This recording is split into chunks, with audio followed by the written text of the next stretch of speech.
Hello, everybody. Welcome into the Apples and Genos Fantasy Hockey Podcast. My name is Nate Niblink. I'm the creator of Apples and Genos, originator of the Zero G Draft Strategy. And in this podcast, I'm going to go over the most puzzling players league wide as submitted by the Apples and Genos Discord server. Let's get it.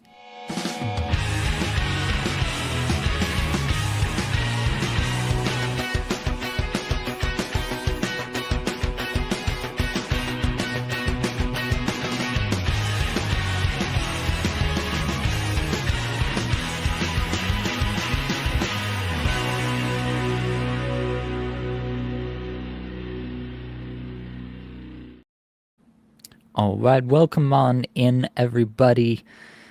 It is another interesting Monday in the National Hockey League. We've got 9 games. Normally Mondays are an off night, which is kind of the way I prefer it. Honestly, when I'm when I'm talking fantasy hockey, I prefer there not to be like a ton of games going on where everything I say might be obsolete in the next second or two.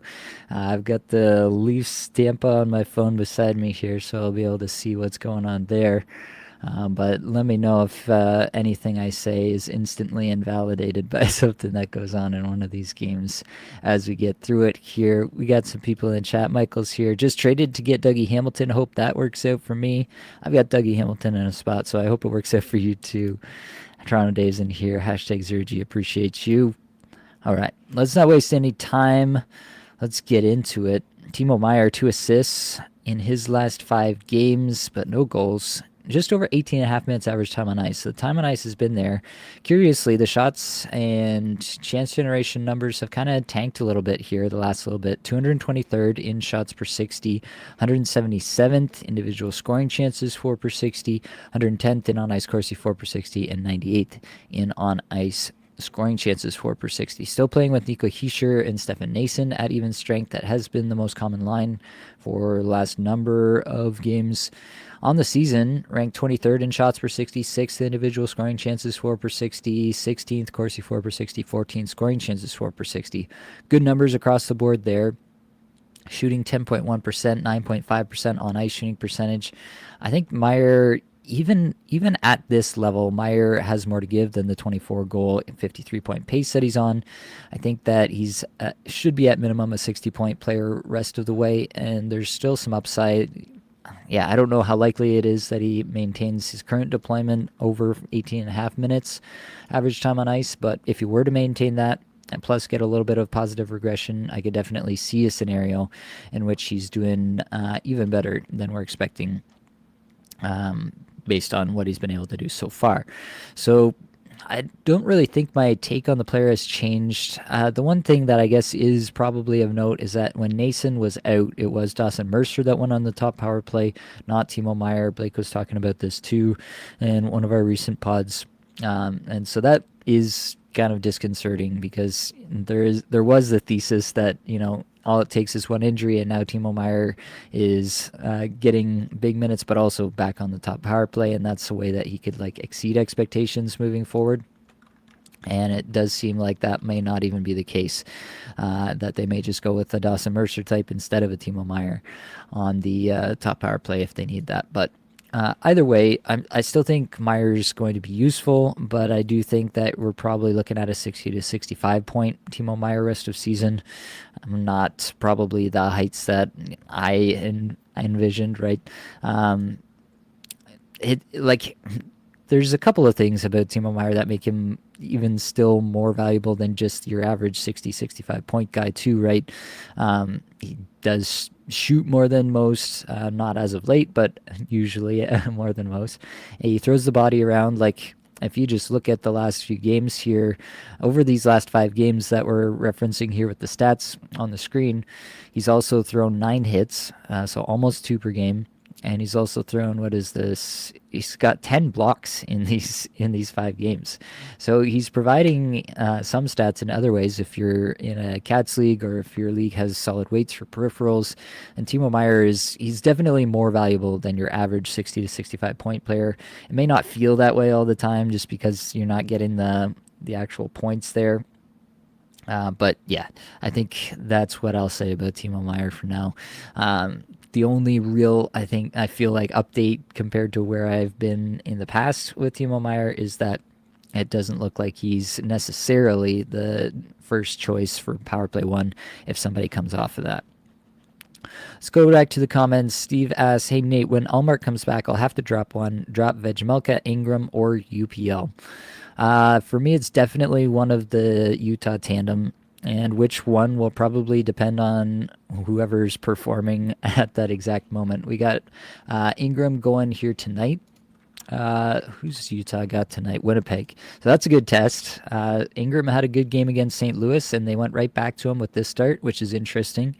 Vejmelka has not had terrific starts the last couple of times out. Ingram gave them a good start. They went right back to Ingram. So it's definitely up for grabs in my view here. Thursday, Friday this week, you're obviously going to have one goalie on one end of that, one goalie on the other end of that back to back. But then the Sunday this week is still up for grabs as well. So if Ingram has a good start here today, there's a pretty good chance that he's getting two more starts the rest of this week, and then you'd be going with Ingram. You're basically just making a bet on volume as to which one to drop. But I definitely don't advocate holding on to both sides of the tandem. So you're going to be picking between one of the Utah players there. BBR, Timo has some added value in Bangers Cats also. Yeah, probably mentioned that right before I started talking about it. Michael, Drew Doughty is an error. Yeah, well, he doesn't have any points, but he was requested, so we are going to be talking about him here shortly. Drewski, having a horrible cacupful year, Nate. I am sorry for your loss.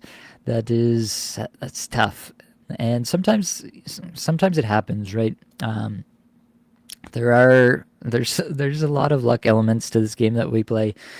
We control as many factors as we possibly can, but there are still some luck elements. There are times when you can have the best points for, but you're playing all the other teams on their best weeks. It does happen, so I don't hold it against people if they don't have a perfect record by this point in the year for sure. Steve says, "Thanks, Nate. Think you're right." Sebastian says, hey Sebastian, how's it going? Should I trade JT Miller to get J-Rob rest of season? Interesting question, and pretty tough to tell. Like, in one respect, I think it's probably removing some variation. JT Miller, I feel like, is a very volatile asset right now, right? Like, you feel like it could get a lot better. JT Miller's ceiling this year might be higher than Jason Robertson's, but on the other hand, it also could be a situation where JT Miller goes to a new team and he just doesn't quite figure it out with the new team.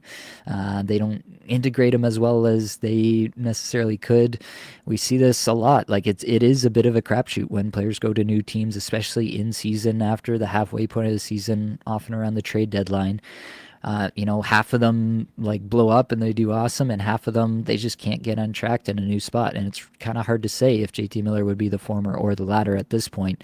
It does really seem like JT Miller is very likely to get moved based on what happened over the weekend. So I think that it could be a good move just to kind of solidify your floor to get J-Rob.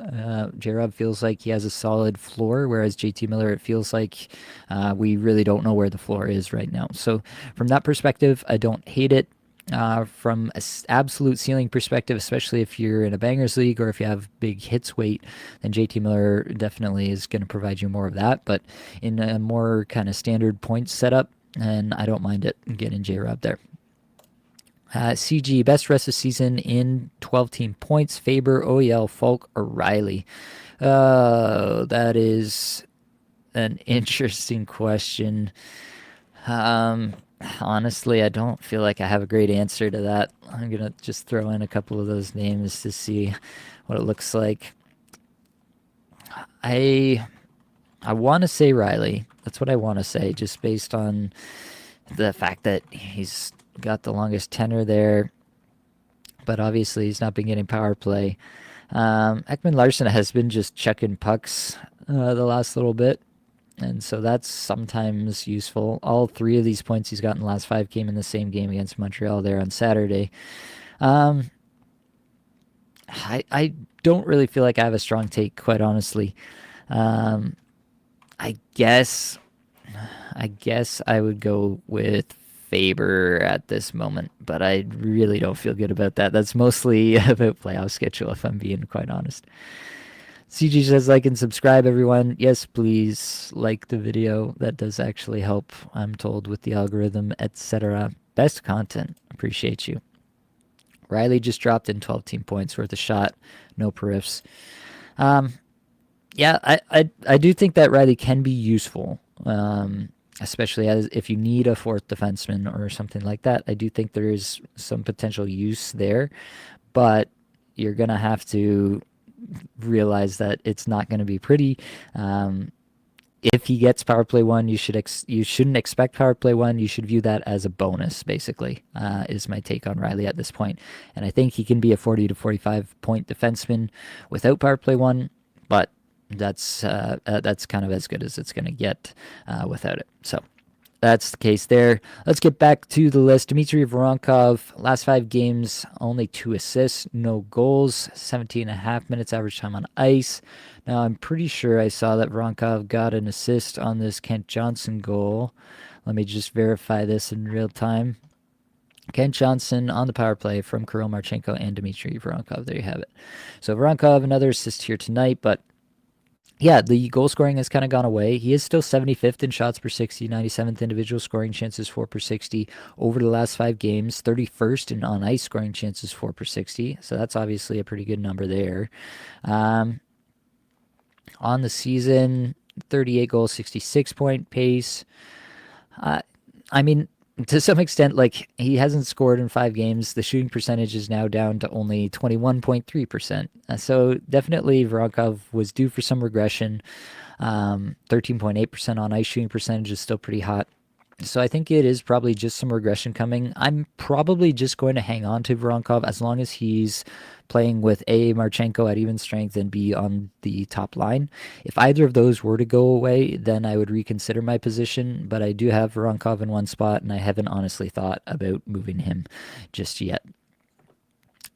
Zach Hyman, next up, 2 goals, no assists in his last 5, over 20, nearly 21 minutes average time on ice, 81st shots per 60, 22nd individual scoring chances 4 per 60, 61st Corsi 4 per 60, 47th in on ice scoring chances 4 per 60 in these last 5 games.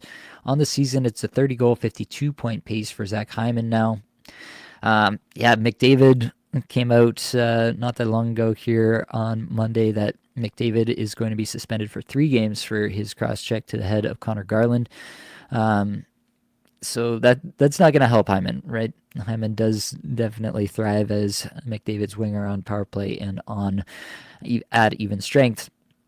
That being said, I do think that if we're just talking rest of season numbers, Hyman is going to provide better than what he's given you so far. 41% IPP is kind of laughably low. That should get better. The 12.4% on ice shooting percentage is probably accurate, but I do think that this is a player who should get back closer to the 70-point mark and closer to the 40-goal mark. 40 goals, 70 points, Zach Hyman rest of season. That feels pretty good to me.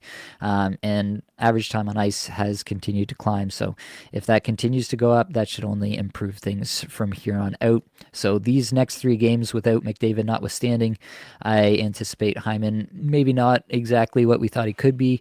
I can go back and find my fantasy projections at the start of the season and see where I had Hyman listed, but I don't think he's going to get back to that point. I had him for a 46 goal, 84 point pace.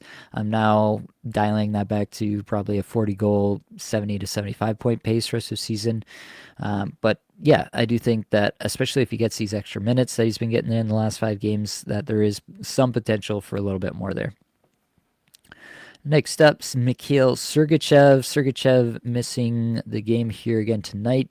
That'll be 2 straight, but only had 1 assist in the last 4 before that. 24 and a half minutes average time on ice. 105th amongst all defensemen shots per 60 in those 5 games. 56 individual scoring chances 4 per 60. 47th Corsi 4 per 60. 72nd on ice scoring chances 4 per 60. Nothing too crazy going on there. On the season for Sergachev, it's a 15-goal, 56-point pace. He's been getting tons of minutes all season long. Still only a 44% IPP, which isn't crazy. The 11.1% shooting percentage is definitely high. The 12.6% on ice shooting percentage might be a touch high. Overall, I think Sergachev is probably this guy, maybe a 10 goal instead of a 15 goal guy, but a 55-point guy. I think that feels pretty accurate. I think that's actually probably pretty close to where I had him projected at the start of the season.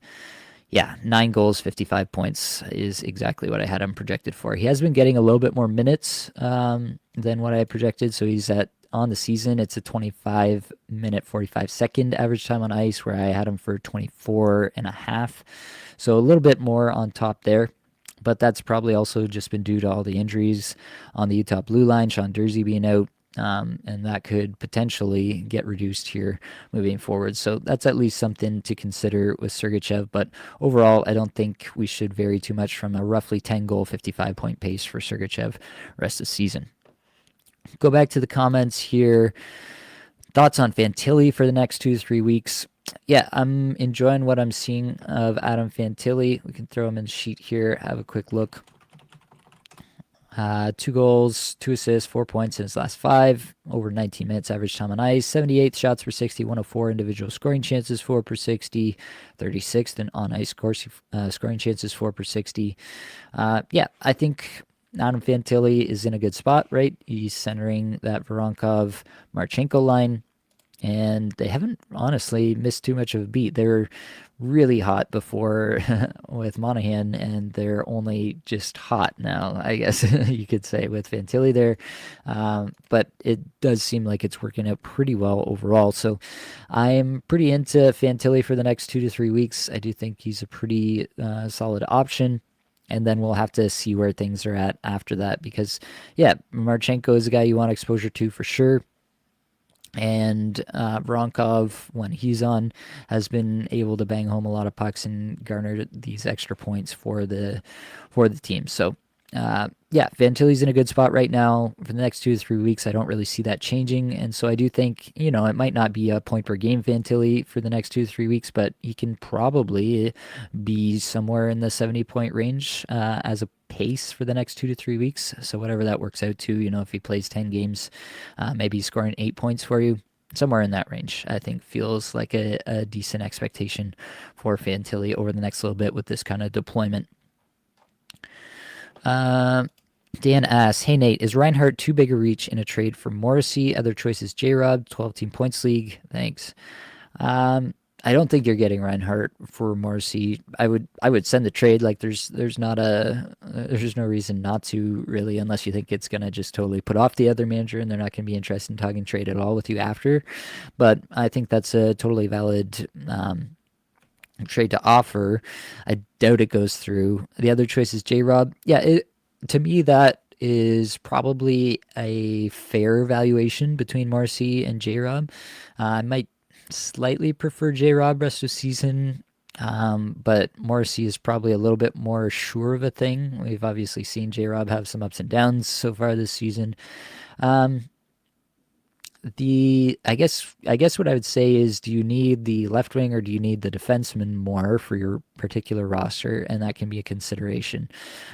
So yeah, if you're looking to just add points, then definitely don't mind it. Go into J-Rob for Morrissey. I do think Morrissey is a bit of a sell high. I think a lot of Winnipeg has been running on pretty extreme, just really extreme on-ice shooting percentages all year long. Everybody's shooting really highly, especially Mark Scheifele, especially Gabriel Velarde. So I do think that Morrissey probably doesn't have as big of a second half as he did a first half. And so it makes some sense to get that done, in my opinion. WMW Animations, desperate for center. Wonder if Pinto's trending up. Yeah, Pinto's definitely been getting more minutes. Not necessarily the best line mates. He has been playing with Nick Cousins and Ridley Greig.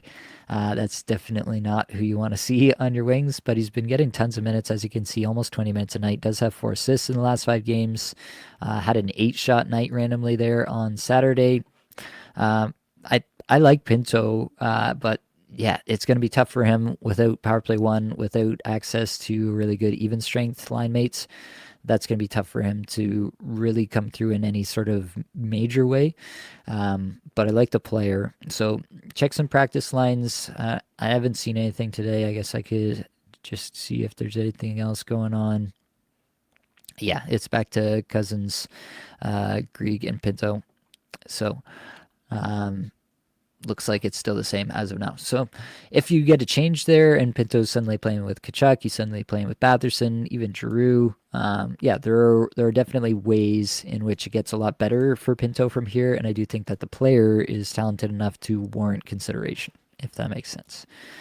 CG Verhage, Fiala, Rust, best rest of season in 12 team points. I feel like I answered this question for you last week. Um, is this like a test? It feels like it. Um, right now, I mean, Fiala popped off there for a couple of nice games. He had a 10-shot game. What was that, Saturday? 10-shot game on Saturday. It was against Seattle, so take that for what it's worth. He's been getting crazy minutes, over 21 minutes in 3 of the last 4 games. So that's nice to see for him. And he's got 3 points in the last 2.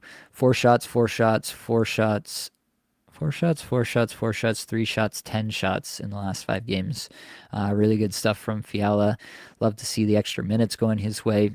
And I do think that he's going to have a really good rest of season. Do I think Rust can beat him rest of season? I think it's a conversation. I think Rust is safer, but Fiala has more upside. So depends what you want there. Chris asks, if Miller gets traded to New York Rangers, would you trade JT Miller plus Dunn for Yossi? Need to open up a streaming spot, and New York Rangers have a bad playoff schedule weeks 22 through 24. JT Miller plus Vince Dunn for Roman Yossi. Yeah, I don't mind it. Assuming some sort of points set up with decent weights for the shots and blocks that Yossi gives you, I don't hate it. Um, yeah, if you need to open up a streaming spot, if you're already thinking about playoff schedule, if you're in a really good spot in terms of your playoffs, your playoff picture right now, yep, I don't mind that. CG says, great pod, thank you.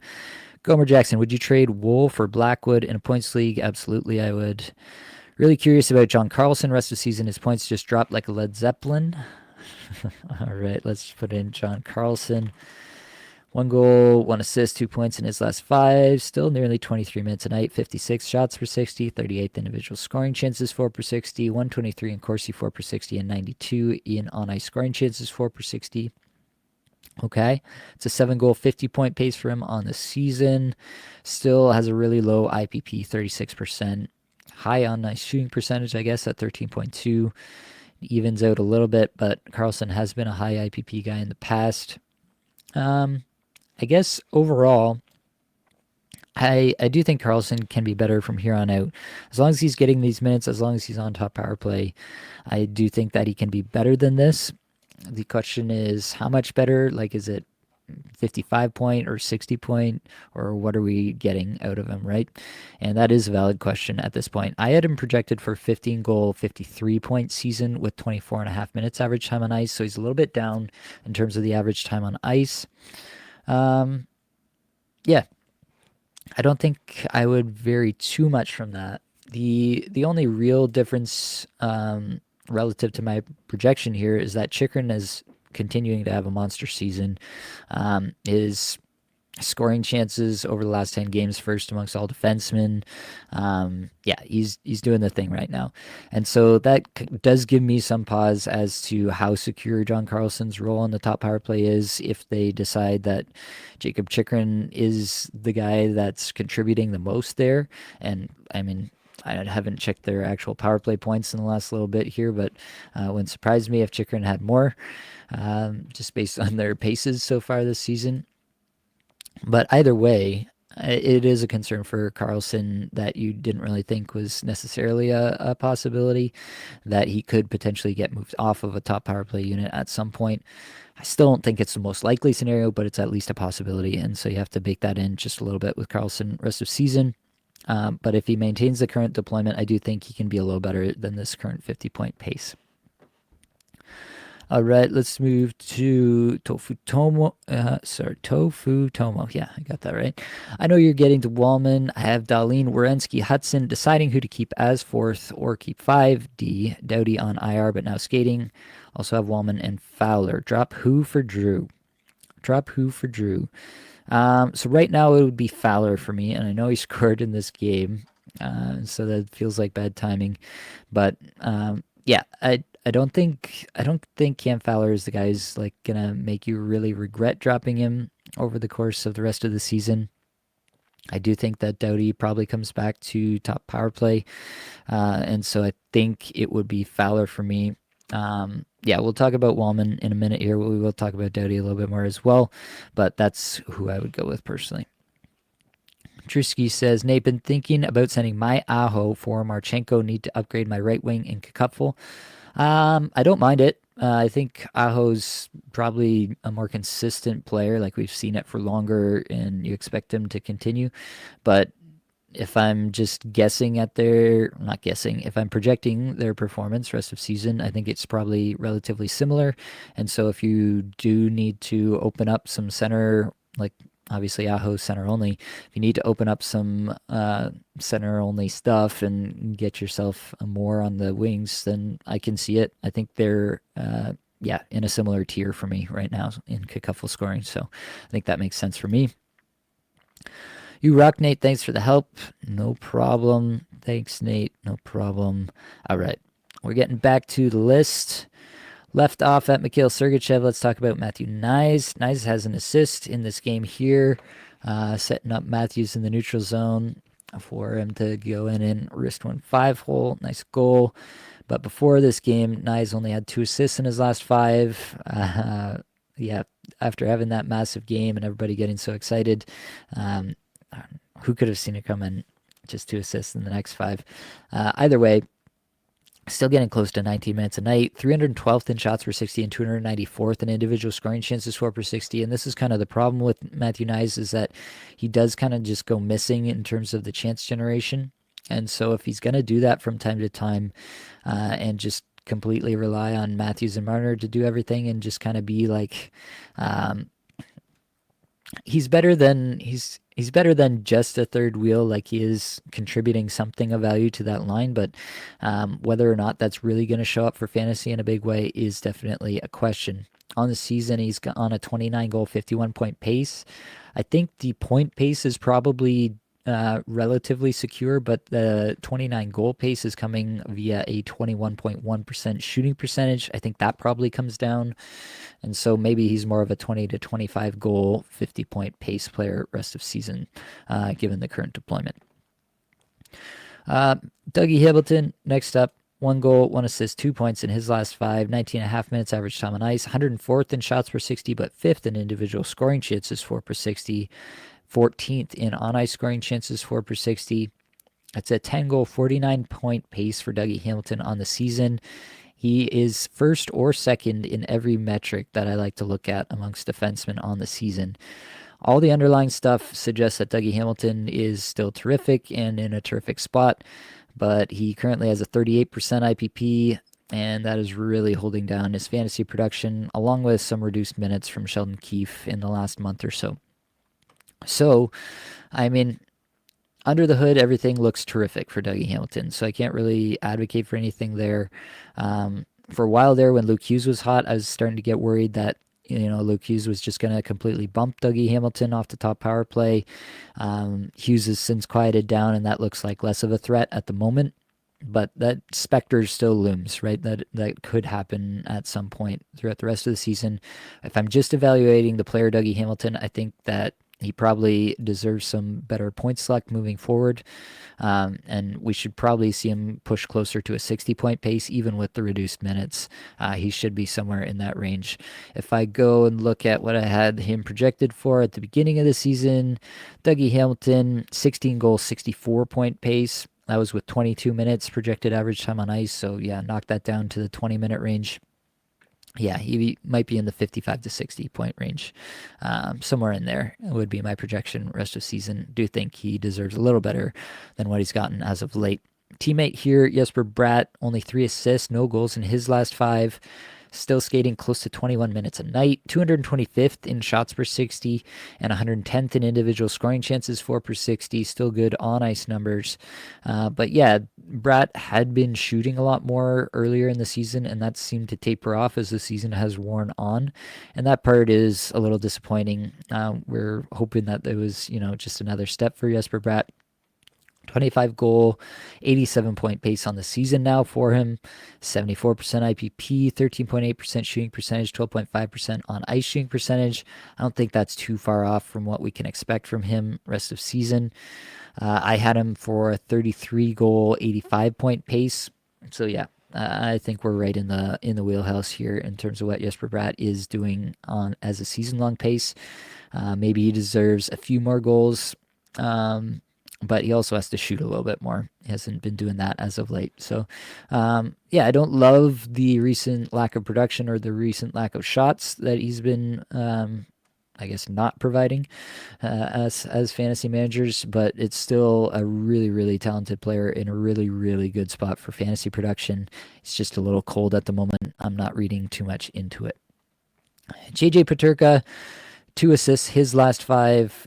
17 and a half minutes average time on ice, 148 shots per 60, 222nd individual scoring chances, 4 per 60. Don't believe there's anything in this game. It was a 6-4 Seattle win over Buffalo. Did JJ Peterka get anything? Nothing. Yeah, it's a tough spot to be in. It's also he was playing with Dylan Cousins and Alex Tuch, which is a little bit of an odd line. They've moved some stuff around. Ryan McLeod out of the lineup, and that made some changes to the lineup. I still believe in this player, but it's definitely been a tough season for Peterka. He's still, in terms of the season-long pace, it's a 19-goal, 60-point pace for Peterka. But it really does seem like Ruff no longer thinks that he should play with Tage Thompson at even strength, which is a little bit baffling in my mind.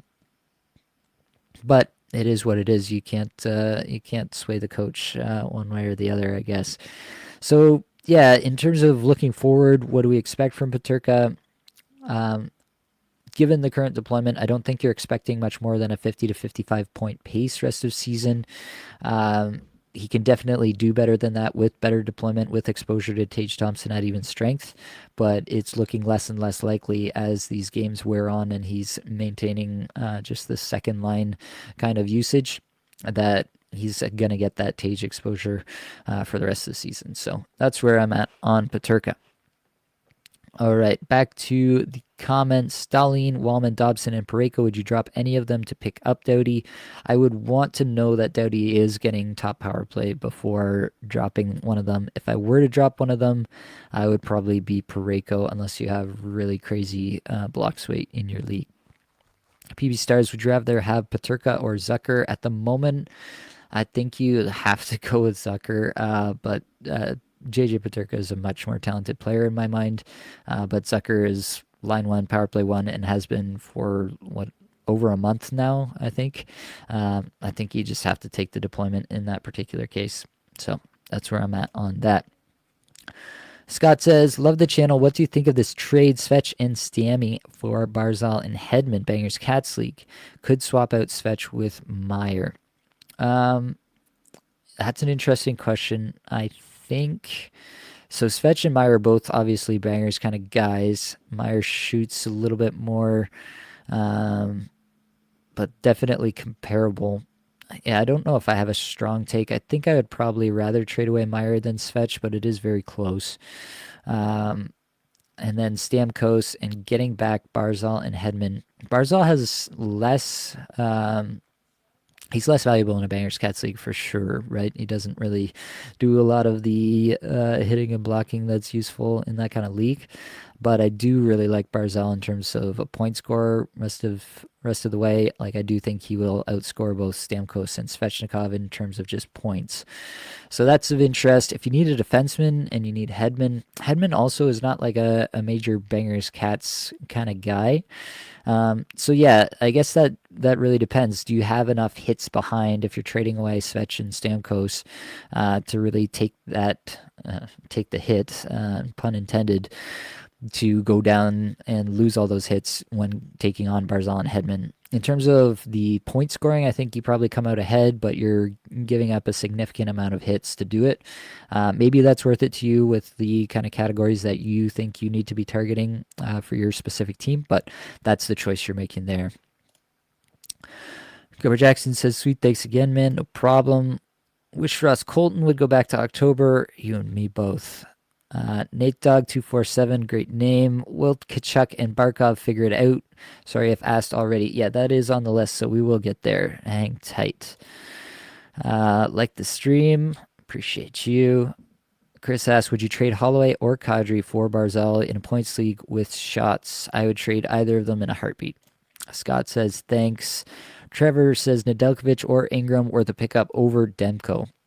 Wow. That's a tough spot. I don't think so, but yeah, it is. It is. It's not fun times in Vancouver. That is for sure at this point. What do they do with Demko moving forward is a big question. Yeah, I don't think so, but I am not confident in that take. BB Stars, I'm pretty high on Matt Coronado. Are you too? I mean, I was talking about him. He was my under the hood player in the flagship show last week. Yeah, I'm pretty high on Matt Coronado. Thoughts on Kevin Lankinen? Brutal tendies here. Yeah, Demko got the last two starts. It feels like they're trying to lean a little bit more on Demko at the moment, and that's kind of scary. So I'm not really excited about Evan Lankinen at this point. Steve says, hello, Nate. Love your story on the Mega Show about your daughter. As your audience ages with you and Blake, lots of stories that resonate with the audience. Keep it up. I appreciate that. Yeah. I like to bring in a little bit of the home life every once in a while, especially when it relates to the sport that we're all so into and, at least for myself, a little bit obsessive about. Oh, Steve says, haven't heard the names Chris Kreider or Devin Taves in a while. Any thoughts? Yeah, we can do that. Let's see what we've got here. Chris Kreider and Devon Taves. So Kreider's got 2 goals in his last 4. Sorry, I have to fix this. That will bug me. 2 goals in his last 4, 17 minutes average time on ice. 200 shots per 60, but 32nd individual scoring chances, 4 per 60. Devon Taves, 1 goal, 1 assist, 2 points in his last 5, 27 minutes average time on ice, 42nd in shots per 60 is not too bad. Yeah, I'm not enthused about either player. I think that Kreider can be a 30 goal scorer rest of the season and should probably start to get a few assists here and there and come back to like a I don't know, 20 assist pace, maybe like a 30-50 guy, 30 goal, 50 point guy. Somewhere in that range is where Chris Kreider should be. But with the Rangers kind of scuffling the way they have been, yeah, there's more volatility than we thought there would be for sure. For Taves, big minutes, love to see that. On the season, he's on an 11 goal, 41 point pace. That's with a 37% IPP. I'm willing to bet that I had a higher projection on him. Yeah, I had a 49 point pace on him at the start of the season. Yeah, I might knock down the projection a little bit. I think he could be slightly better, but I do think Devon Taves is probably just a 40 to 45 point guy rest of the season.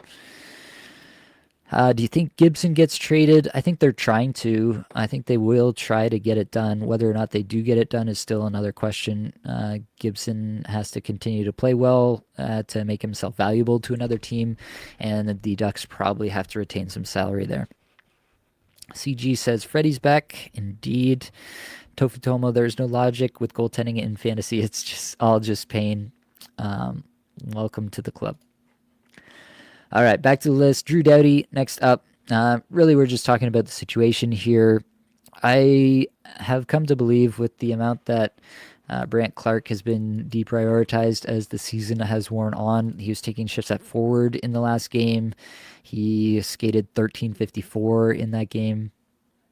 Yeah.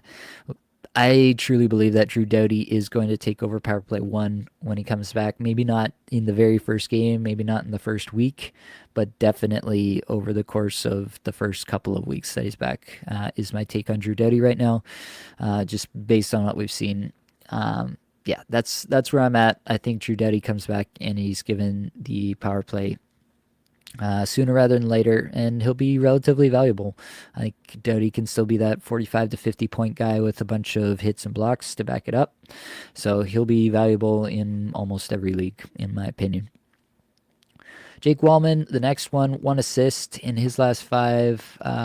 Did he get into anything in this game against Boston? I think it would have updated if he had, right? Jake Wallman, no points. He had 3 shots today, but no points. Skated 23 minutes, 32 seconds in the game today, which is still solid. 22 minutes average time on ice in this 5-game stretch. Still 13th amongst all defensemen in shots per 60, 35th individual scoring chances for per 60, 53rd in on-ice Corsi 4 per 60, and 100th in on-ice scoring chances 4 per 60. On the season, he's still got an 11-goal, 59-point pace. Obviously, he's missed some time, so he's not going to pace for that anymore, but as an 82-game pace, that's where he's at. The IPP is still really high here. I think that comes down. He's never really been a big IPP guy before. I don't really think that he's going to be. I really think this is just some negative regression coming for Jake Wallman at this point that he was more than overdue for. Rest of season, where do I see Jake Wallman? I think he can be a 10-goal, 50-point defender rest of season. More comfortable putting him in the 45 to 50 point range rest of season. It wouldn't surprise me if San Jose does fade a little bit in the rest of the season, especially if they do decide to, potentially trade a Mikael Granlund or somebody like that. Yeah, that's where I'm at as of now. I'm a little bit worried about Jake Wallman. Again, bad playoff schedule for the Sharks, so might be a player that you want to consider trying to trade away.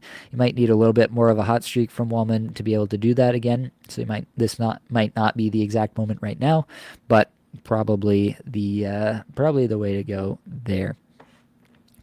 Back to the comments here. Tofu Tomu, as Elvis lets in his third in 5 minutes. I haven't been checking that game. Ooh, that is not good. I do have Elvis in one spot still. Yeah, that's not good, especially because Tarasov has actually been pretty good. Bo Horvat, 2 goals from Horvat, both from Barzal. Dobson's got an assist. There's some stuff going on there for sure. All right. Yeah, that is goalies. Trevor says Wires is thin. Cheers. No problem. Cheers. Did I miss something there? Oh, that was with the relative to the Nedeljkovic or Ingram versus Demko. Yeah, fair enough. Yeah, I don't mind rostering Nedeljkovic. I don't know that I'd do it over Demko. Gomer Jackson, Wallman like a wallflower. Yeah, at the moment. Feelings on Tarasov. He's looking decent. Yeah, I think that you have to look at Tarasov. Columbus plays 3 more games this week, so they do have a back-to-back Wednesday, Thursday, so it's going to be split between Merzlikins and Tarasov there. If Tarasov has a good game against either Toronto or Carolina there, 2 strong opponents, right? If Tarasov has a good game there, he probably gets a Saturday. So that's something worth watching out for sure. All right, let's get back to the list. Pavel Buchnevich, 1 goal, 1 assist, 2 points in his last 5. That's another game that's ongoing. It's in OT right now as we're recording, and Buchnevich does have an assist in this game. But yeah, Buchnevich was benched along with Rob Thomas in a recent game. That's not really what you want to see, but I still like Buchnevich. I still like the player. When he's been healthy, he's consistently been like a 70-ish point guy, 65, 70 point pace player. He's never really had good underlying metrics. He's always been just a little bit more efficient. And that does lend itself to some very cold streaks like we're kind of seeing. But I do think Buchnevich is a player that should be rostered in more leagues at the moment, and I have looked at picking him up in some leagues where he's been dropped. So the IPP at 54%, that'll definitely climb. So I do like Buchnevich to get back to a 60 to 65 point pace rest of season here. Mackenzie Weegar. So Weegar, Blake and I did discuss on the flagship pod. If you haven't already checked that one out, you should definitely go back and get that either here on YouTube or on the podcast feed. We talked about Uyghur.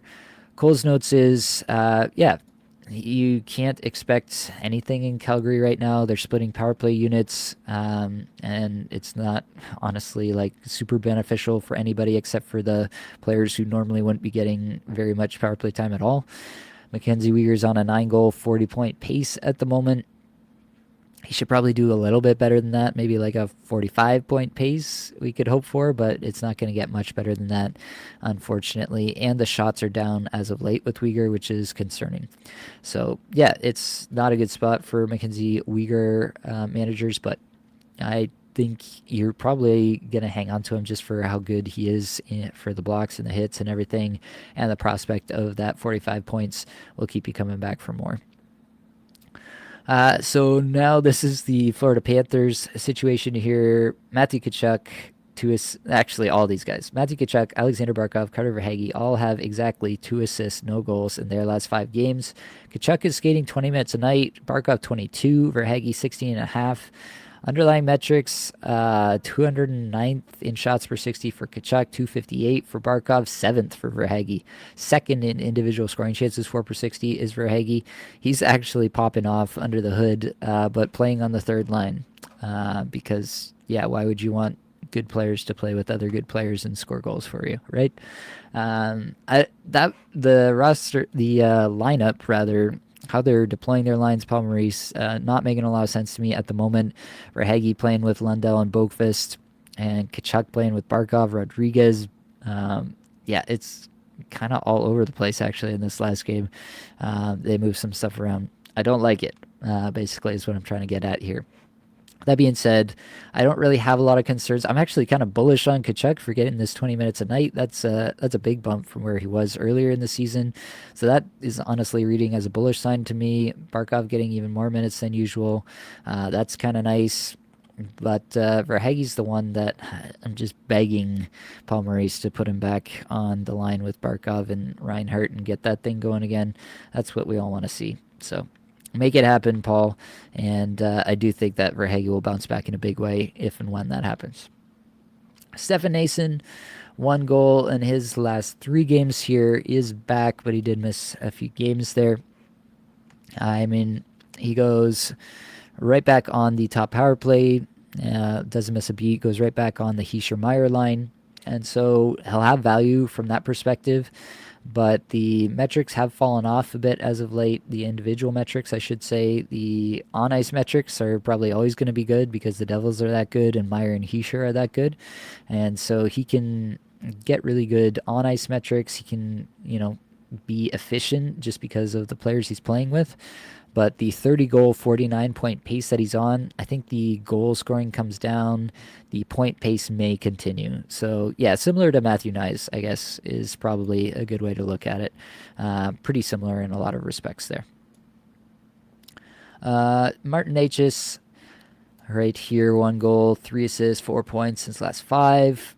Just over 17 and a half minutes average time on ice. That's a big drop from where he had been. 301st in shots per 60, 377 in on ice in individual scoring chances, 4 per 60, 19th in on ice Corsi, 4 per 60, 94th in on ice scoring chances, 4 per 60.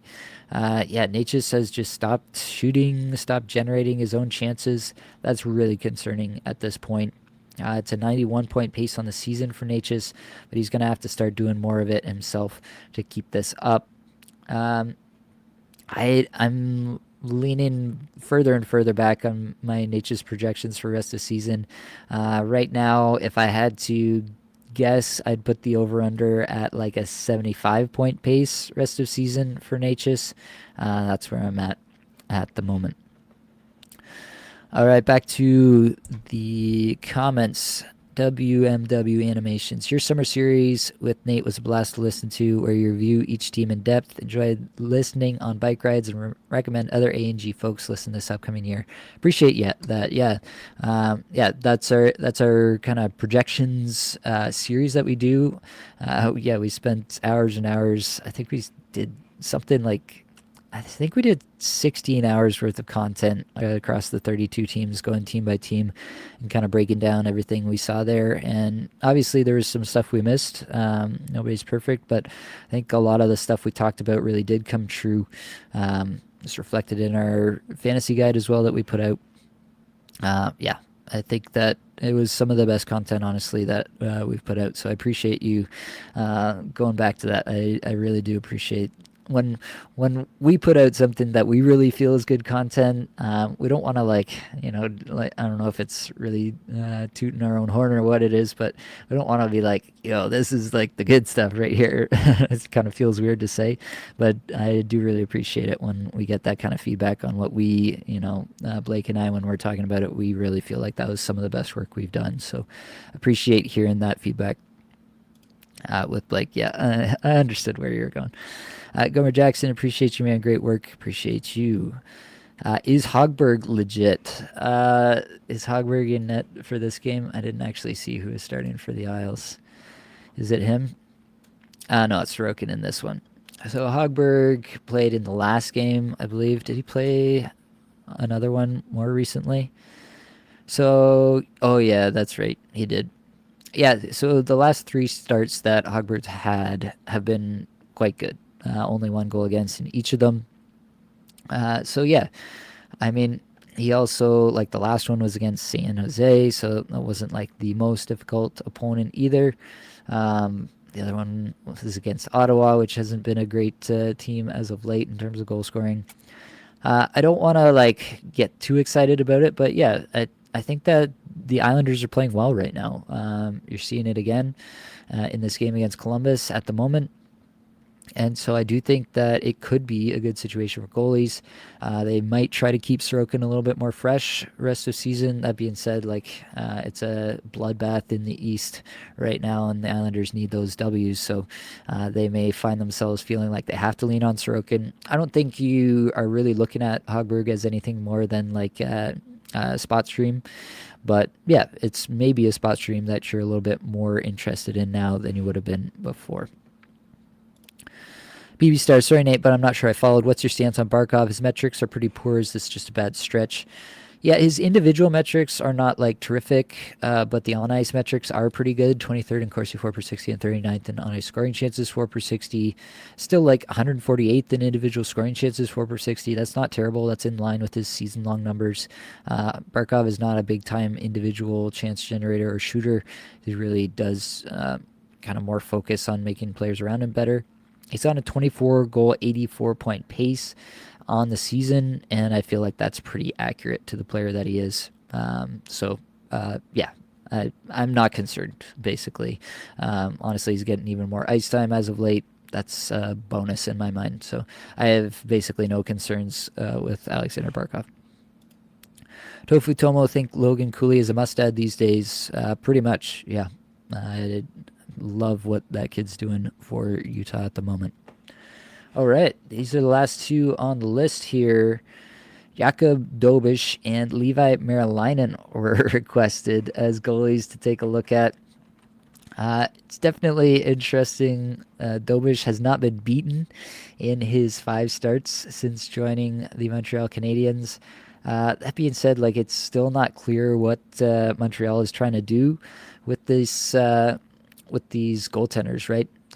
It seemed like they're trying to still make Montembeault at least a 55% kind of goaltender. He got back-to-back starts against Dallas and Utah. Then they went back to Dobeš. Then they went back to Montembeault. Montembeault got lit up, and it was a back-to-back. So Dobeš goes in against the Rangers, gets the W, allowing 4 goals. In his five starts, he's won all 5, as I mentioned, and he's got a 940 save percentage. So that obviously looks good. Obviously, I don't think that's going to continue. Pretty interested to see who they're going to start in this game against Tampa on Tuesday. That's that. If this is Dobeš, like if they do go to Dobeš for this one, then I would have some interest. It wouldn't be the first time. Like, think about what, I mean, this is going back a little bit, but think about what like Andrew Hammond did for the Ottawa Senators. Came out of nowhere and was lights out for a bit. Wouldn't be the most shocking thing in the world if Dobish just has kind of like a Cinderella run here in the back half of the season. I'm always looking for the goaltenders who emerge like this. So, do I think that that's the most likely scenario, that Dobish is suddenly the second coming of Hasek? No, but am I willing to give it a shot, especially if Montreal in general is going to give him more starts and actually start to prioritize him over Montembeault? Absolutely, I'm interested in that. And then Levi Merilainen, I mean, Allmark is almost back, and Allmark has that massive contract. Allmark was playing terrific before he was injured. I think really Merilainen has just been what they needed to like get a few W's here and there in some low-scoring games. But yeah, I'm not really thinking that Merilainen is going to be much of anything as soon as Allmark is back. So maybe you've got one more week here. Allmark is traveling with the team, but we're not sure if he's actually going to play at any point this week. So yeah, you might get a start or two more out of Merilainen this week, although Forsberg did actually get the W and only allowed one goal against New Jersey there. So he's still got an internal battle with Forsberg, and then with Allmark coming back, I think Merilainen goes the way of the Dodo Bird. BB Stars saying thanks, and Chris saying, do you consider Monty just a streamer at the moment, being offered him in trades, but I don't want to give up too much? I'm gonna assume that you're talking about Brandon Montour. You can confirm there, but if you're talking about Brandon Montour, yeah, not much more. Blake and I talked about Montour, probably 40, 45 point player rest of the season. You're definitely hoping for more out of him, but I don't think you can reasonably expect it just given what we're seeing out of Seattle and the fact that Vince Dunn is, yeah, Vince Dunn has taken up a lot of that time and playing really well. So that's what I take. Oh, so you're talking about Montembeault. Okay. The Montreal goaltender. Yeah, so Montembeault is really just a streamer, especially if Dobish is actually going to outplay him. So that's where I'm at with that. Tofu Tomo, I know they're a pain, but I love more goalie content. I haven't won a goalie cat in weeks. Yeah, we can try to figure out a way to maybe incorporate it here in Puzzling Players or something. But yeah, sometimes I guess with the waiver wire show, we're kind of rushing through the goaltenders a little bit too much. But yeah, really, I guess the I've said this before, but the kind of heuristic that I'm applying to goaltenders is I'm really just looking for goaltenders that are going to give me 2 starts in the upcoming week. I'm looking for that volume. And then of those 2 starts, I'm trying to project those couple of starts and figure out which goaltender I think is going to give me the best chance to win both of those, just based on opponents, how the opponents are playing, how his team is playing. Kind of take it from there. That's basically how I evaluate goaltenders. They need to give me some sort of volume. I mean, in a Cats league where you have, if you have goals against average and save percentage and only wins or something like that, like you have 3 categories and 2 of them are rate stats, then maybe you want to just look at one of these more backup or 1B goaltenders on a really good team, like a Charlie Lindgren, maybe something along those lines. That could be a route you could go and kind of forego the volume, but try to compete on the goals against average and save percentage. That is sometimes a route you can go. So there are some different ways to do it depending on points versus cats and stuff like that. But yeah, I appreciate the feedback there. All right.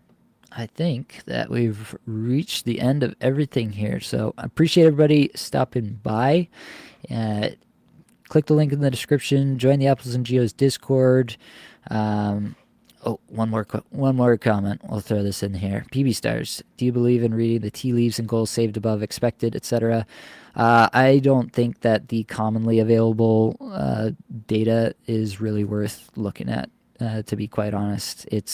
I think it's descriptive of what has happened, but I think so much changes about goaltender performance from week to week and month to month that it's not really predictive of what will happen next. So that's where I'm at with that. Yeah, I don't think I think there probably is some data. You hear when Blake has done these episodes with Kevin Woodley. Woodley has some pretty detailed and very, very interesting data that seems to have a little bit more predictive power. But the stuff that's commonly available, I honestly from all the studies and all the practical application that I've had, I honestly don't think it's worth using, and that's not how I go about it anyway. So that's that. All right, Toronto just scored. Seems like a good place to leave it. So I do appreciate everyone stopping by, but that's going to be all that I've got for this episode. Hopefully it brought you some value, helped you get a little bit better at fantasy hockey today. All these advanced stats you heard today came from Natural Stat Trick, terrific free resource. Many thanks to the band. They're there for supplying music for the podcast. Be sure to check out their Spotify as well. That's it, folks. Much love.